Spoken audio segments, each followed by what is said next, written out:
রবীন্দ্রনাথ ঠাকুর, প্রেম হোক, বিপ্লব হোক, পুজো হোক, সমস্ত আঙ্গিকে রবীন্দ্রনাথ ঠাকুর আমাদের সঙ্গে ওতপ্রোতভাবে জড়িয়ে রয়েছেন।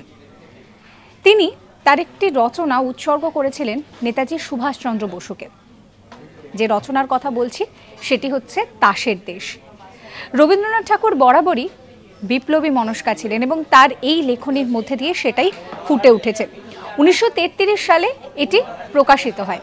এই তাসের দেশে যে বিপ্লব বা বিদ্রোহের কথা ঘোষণা করা হয়েছে, অর্থাৎ আমরা যেখানে দেখেছি যে তাসের মতন সকলে মুভমেন্ট করছে এবং তারপর হঠাৎ করে যখন রাজকুমারের সেখানে প্রবেশ ঘটে, সবটা ভেঙে যায়, সবটা পাল্টে যায়। এই যে সমাজ ব্যবস্থার পুরো পরিবর্তন, সেই সমাজ ব্যবস্থার পুরো পরিবর্তন কিন্তু নেতাজি সুভাষচন্দ্র বোস তিনি করেছিলেন এবং তাকে উৎসর্গ করেই এই লেখা রবীন্দ্রনাথ ঠাকুরের।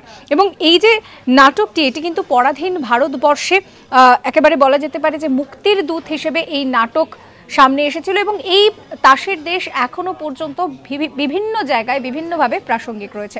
সাবস্ক্রাইব করবেন আজ তাক বাংলার ইউটিউব চ্যানেলকে।